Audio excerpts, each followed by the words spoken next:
Hello and welcome to my YouTube channel. In this video, we're going to be taking a look of how to use Git and GitHub. If you want to become a programmer or a developer, Git and GitHub are very essential tools you should know how to use as a programmer, as a developer, because over time you need to collaborate, work with other programmers. In as much as you're a good programmer, there are sometimes you need help. You need to know how to manage and track your code, and Git and GitHub is a way to go. And through this video, you learn how to use Git and GitHub effectively, at least from a beginner level to a level which you be confident of working or doing your daily stuff as a programmer. So let's get to it. Git is simply a version control system that allows developers to track changes and work effectively in your code base on their local machine. While GitHub is a hub that holds Git repository and allows developers to collaborate on projects. Let's take a look at how to use it. So go to github.com, GitHub, just as GitHub, enter, and we can see github.com, and over here you can really see a slide what GitHub is all about, where 100 million developers shape the future of software together and contribute to open source community. So this is what we're going to learn how to use today.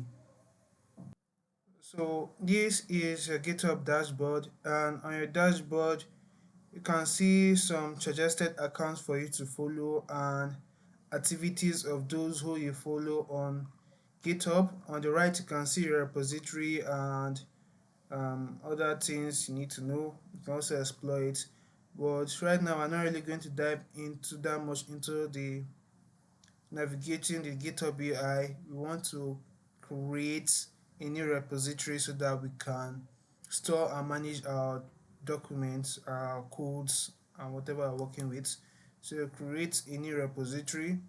The repository will allow us to store what we want to do, and this time I want to store a visitor register, so I can name the repository something related to that. And visitor register, I can see is available for me to use.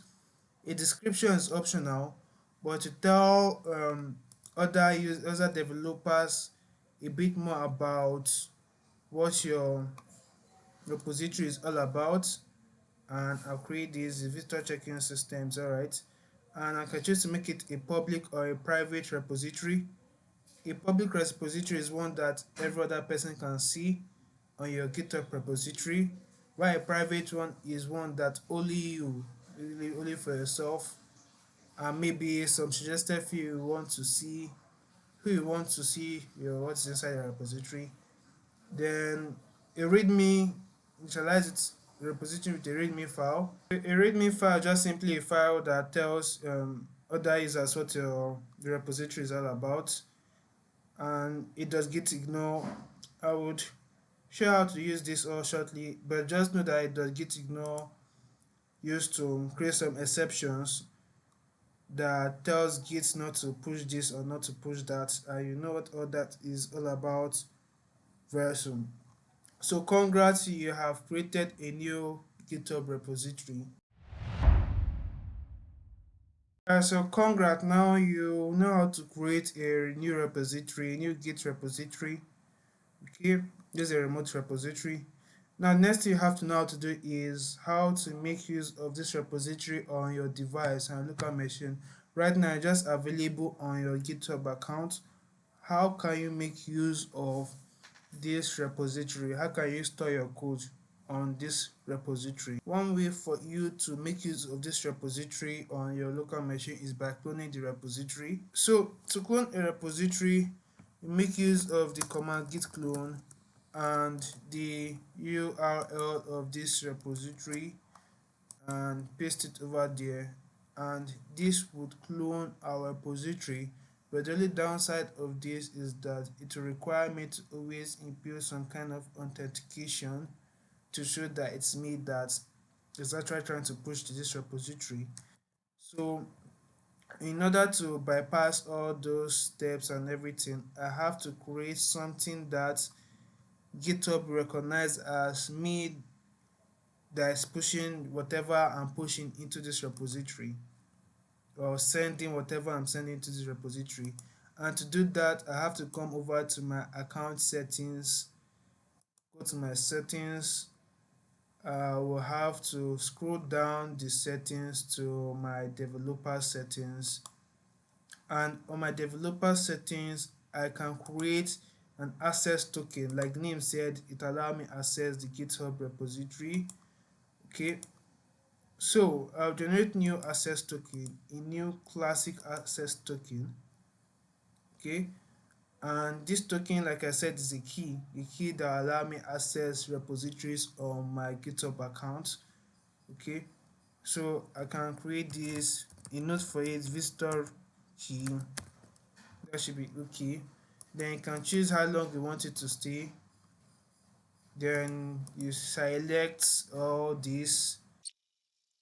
Yeah, so I selected all that because I want to be able to do everything I want to do with this access token. But you can carefully read through all of them. So with this, you can see the permission granted to each access token, and I want all of them granted to this access token, and I can generate this access token. And over here, my access token have been generated. Next step is to copy this access token and probably store it somewhere I'll be able to access it, because you can see I won't be able to see it again after now, so you have to store the access token. But do not fear, probably after this video I would revoke the authority. I say authority. I revoke the access granted to that token. So you can see where I imputed the access token just before the URL of the repository, and enter, and I've cloned this repository successfully. Over here you can see our repo visitor register looking all good there. So this is our GitHub repository, our GitHub remote repository. This is local repository and there's a remote repository. This repository over here, visitor register, we see is a local repository because on my system, on my local machine, why this visitors register is a remote repository, because that is like his name is remote. Right. So that's how to create, and that's how to clone a repository for your own use. Okay, this I'm able to do this because um this is not the first time I've cloned the repository in it. If you're working on a terminal, the other step to use Git and GitHub, like installing Git and also configuring your GitHub profile on your terminal. Okay, but I won't do that in this video. I can make a separate video for that, but this video is just going to show you how to make use of Git and GitHub, and we have done one aspect, so let's move on to the next step of this video. Alright, so now we have cloned our repository. Let's look at Git Workflow, how to track and manage your file with Git, the main deal. Alright, so we're working on Git, the Git client. There are 4 commands you need to know how to use. These 4 commands are what you use daily as a developer programmer. There are git add, git commit, and git push. In those 3 orders, and we also have git pull. Okay, so now this git add will allow you to stage changes and add them to the Git repository. You get, just like, let me just use the phrase of when you want to travel with plane, and git add is just the process of checking your files before they travel, before they board the plane, before they travel. You get, so git commit is the boarding process of your files, whereby These files have been staged and are ready to fly to GitHub. Okay, and git push is a process of the flight taking off to GitHub. Okay, so that is just a simple analogy you can use for these three commands. And git pull is a process of maybe retrieving, ordering your goods from China and retrieving it. Pulling them back. All right, so you can see over here already these commands are all about. You can look through it. Okay, so let me show you how I make use of these four commands in working with GitHub. All right, so this is our um so this um this is our main Git repository, and you can see there's nothing inside. And you can tell this is our Git repository because if you list your heading file, you see the .git showing that this repository have been initialized. And do not worry that I'm using a terminal over here. Even when you use your IDE, the same command will always be the the same command whether you're using terminal or you're using an IDE. Git commands are Git command whatever terminal you're using. All right, so the first thing I have to do is I already created all these files. All I have to do now is move all these files into the Git repository. Okay, let me move them.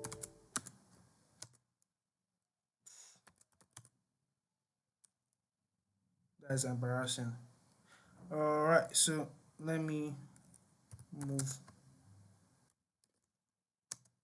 them.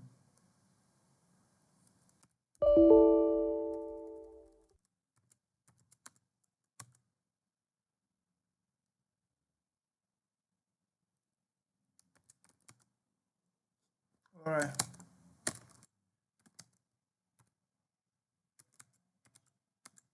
I didn't actually use the correct terminal command, but we wrote the answer. I've sent all these files into the Git repository we created.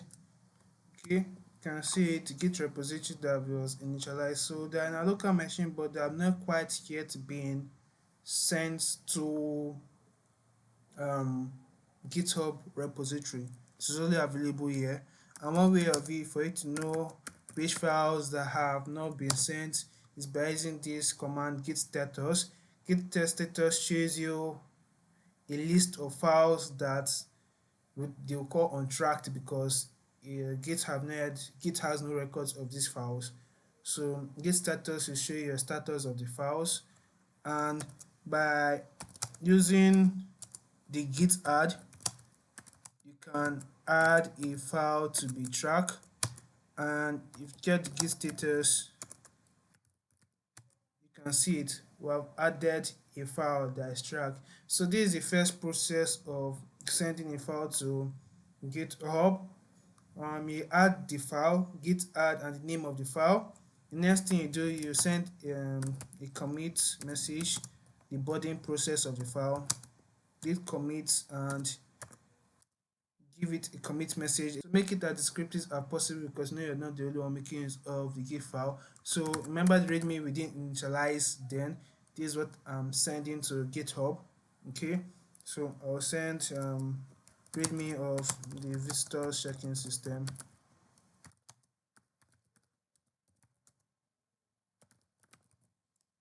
Okay, and by the time whoop, all right, I my bad, I made a mistake. All right, so when I use that command, you can see I confused the time now because I'm making use of two apostrophes. So that's, and yes, I can see I have committed this, and the next step is to push this file to GitHub. And yes, this file have been pushed to GitHub, and I can see my visitor checking system, a very old project. All right, so I've pushed I've pushed this. Okay, this is another project I did, alright, so that have been pushed, and if you check your git status again, we still have some untracked files that have not been pushed. So what does it mean? Does it mean that we have to start putting each names of these files in order to push to GitHub? And definitely the answer is no. As a programmer, it's your duty to find an easier way, an efficient way, and a time, save time, space, and the rest. So make use of git, this command git add and dot. This dot or period, you send all files to GitHub to get. So now I have sent all of them, and if you use git status, you can see all the files have been changed, have been staged. They get ready to travel. And I make use of git commit command flag m, and now I can just put version 1. When you're making this change, I said your commit message should be as descriptive as possible, but for demonstration purposes, I'll be using just simple commit messages for demonstration to show you some things. Alright, so this commit version 1 of visitor checking system. Checking. Oh, okay. I can push this, and yeah, create mode and insertions is very detailed, and now I can git push it.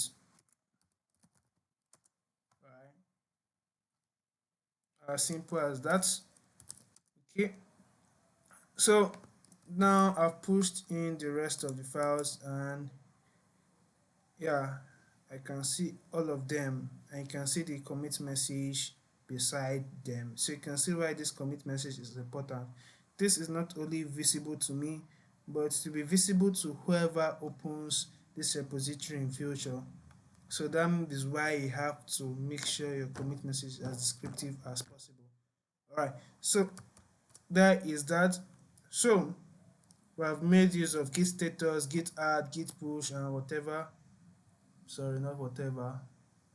Git status, git add, git commit, git push. Yeah, I've made use of this four.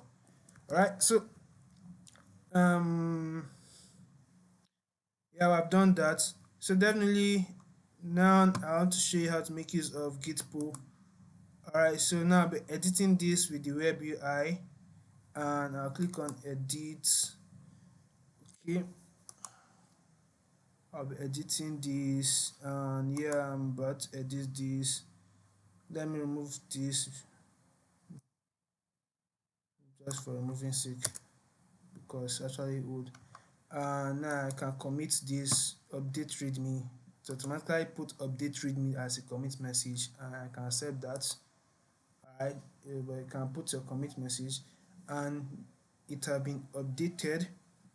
And yeah, I'll go back to the visitors register. Yeah, to have been updated. You can see over here the readme is C programming. I think it's time to build more challenging programs. Almost 2 months in ALX. Alright, so now definitely it's obvious that I have two different readme. So this is where the git pull comes in place. Git pull, like the name says, pulls all changes from maybe not this system, another system, or another person made it. Git pull just pull all these changes, and the file have been changed, and now I have a new readme. Yeah, you can see a new readme. So that is the essence of git commit, git add, commit, push, and pull. Yeah, git add, commit, push, and pull. So that's how to make use of it. So some additional, if you can make use of these four commands, congratulations, you can do, yeah, you can do, yeah, you can work with GitHub. Just four commands allow you to work with GitHub easily. So now I'll be going further, a step further, to show you some additional commands that will make your Git workflow simple and seamless. Okay, the other things you need to know how to do. Alright, let me start from git log. You can see git log shows you the history of what you did, whatever you did. If you are working with someone else, you see another author that's not you over here. Okay, so this I'm the author. If like you can see right now in this particular project, I'm not the only one working on it. I can see that person thing. Alright, so that is git log. There's also git reflog. Okay, alright, so the git reflog which I just used over here, like is like, let me just post git reference log. Okay, I feel that's why the name is git reflog. Alright, so I also give a shorter version of the git log. So let's do something interesting. Now let me make changes to some of this file, and from there I can show you some additional stuff. Do this. For instance, all these things I'm seeing here, since I already have a header file, they are not needed. So let me cut it off and let me attach it to this place. And it's looking good. Alright, so let me save this. Okay, and save this too. Okay, now that's saved, I can exit this. Alright, so I've made changes to this file. If I use git status, you can see that these are two files that I've made changes to. So let me push them. Let me do this. Alright, since you already know what I'm doing, git add, git commit and push, I'm just using these short things because I've already set an alias for this on my system. So version, let me just put version 2 of msg and header file. Okay, then I will git push. Alright, so I've done that. If I come over here and I reload this, we can see our changes, version 2 of this and this. Alright, and if we put our git log, another thing have been added, version 2 of msg, whatever. So I'm making use of that git reference log I just showed you here and showing you how I can make use of that ID. So now I have this, I can revert this change. Okay, and I use the command git revert and the ID, and you can see it created a commit of what is being reverted.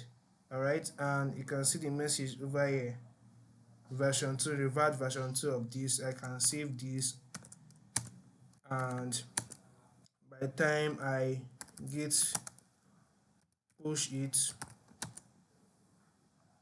yeah, it have gone back to the way it was. Okay, so how do you know it have gone back to the way it was? If you open this file, you can see what we changed is back to the way they were. You get, so you can see it. So that is one way in which you can, maybe for instance you made a change, I want to revert back into the previous version of the change. You can do it that way. Remember that git monitors is a version control system for tracking your file change. So that is one way of you going back. So the git revert command creates a commit of what you want to revert, and by the time you push that commit, you have reverted what you did. You can see our git log over here. You can see version 2 and see the revert of version 2. You can also use other commit to go back into a previous commit or previous version.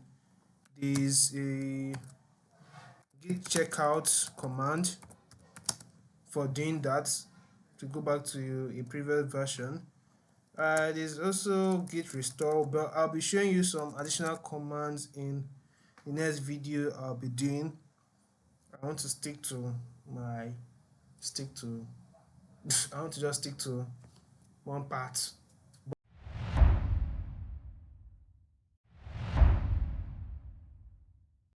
If you're a web developer, this thing will help you. Even if you're a system developer and all that, okay, they can create branches, a branch of this repository. So the essence of creating a branch is so that you can make some changes without it affecting your main file. So all this you're seeing over here are on a branch called master, and that is the only branch available. And a branch is almost like creating a duplicate of everything that is here. Okay, all right, so that is what a branch is a duplicate. So that duplicate, you can make changes to those duplicate without it affecting your main program. Do you get? So let's create a branch. If I use the git branch command, you can see it just give me the name of the branch available. But if I want to create a new branch, I use git branch and the new branch I want to create, and I can call this prototype. And so to move into the new branch that was created, we use the git checkout command. This git checkout command is multi-purpose. I'll show you how to use. I've already said I'll show you. Yeah, I'll definitely show you how to use it. So git checkout and the name of the branch, prototype, and enter. And you can see I've switched to my git prototype, my prototype branch. I mean, and if I use the git branch, I'll be able to tell. You can see, you can tell difference. Now you can tell that I'm a git prototype. All right. So like I said, the essence of creating a branch is when you want to make changes without you affecting your main program. If your website is on the air and you're not sure of maybe the changes you want to make, you can just create a branch and make your change there. Then when you're confident that this is what you want for yourself, you can now merge it together with your main program. Also, in normal mobile app development or software development, if you're not sure of the changes you want to make, you can make your changes on the branch. When you're sure that, yeah, everything is going proper, you then merge those changes. So I'll still do the same thing I did to the main.h. Yeah, okay. So I come over here and paste this. Alright, so I save and close it, save and close this one too.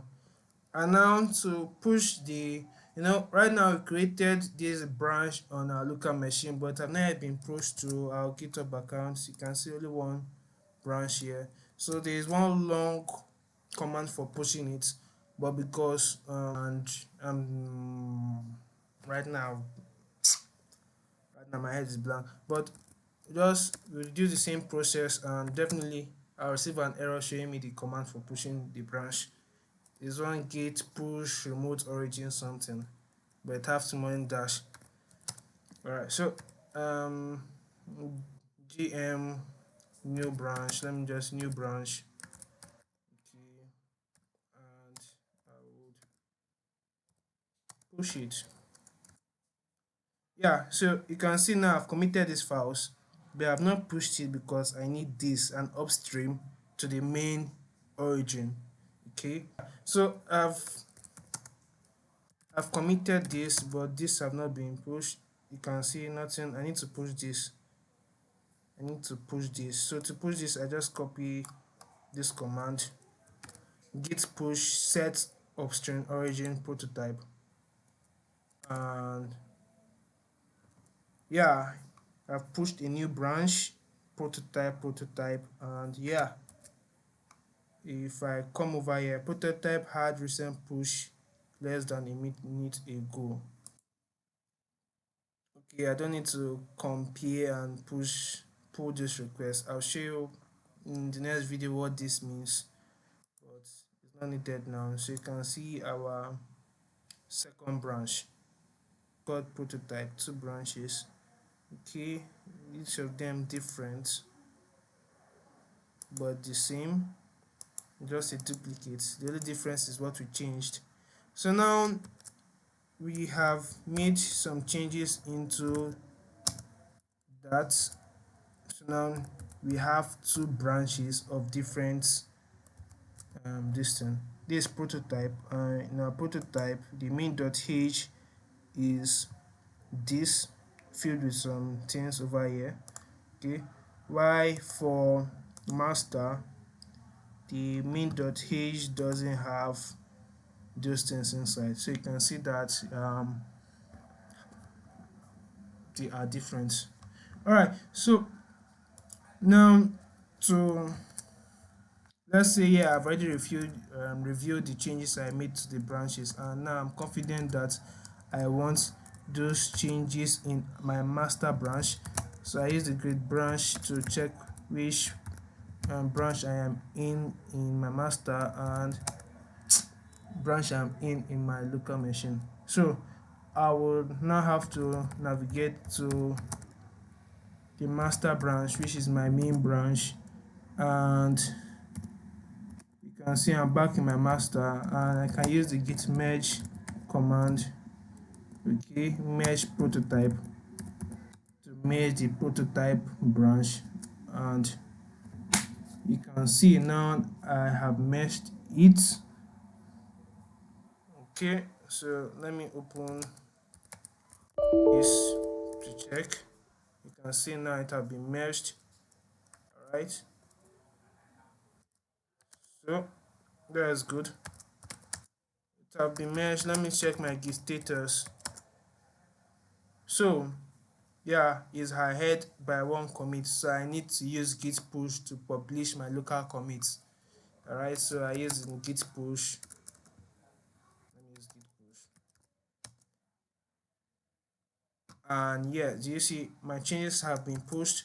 So you can see now I've merged it, and yeah, the changes have been merged. All right, I still have two branches, and now I don't really need the other branch anymore, so I can delete the other branch.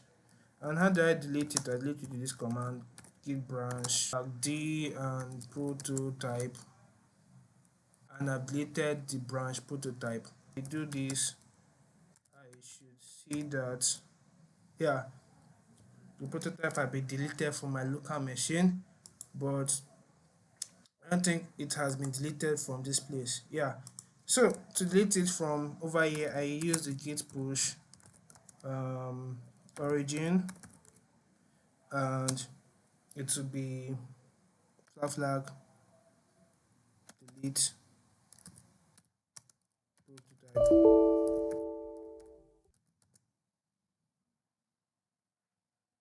Yeah, so you can see, and that is how you can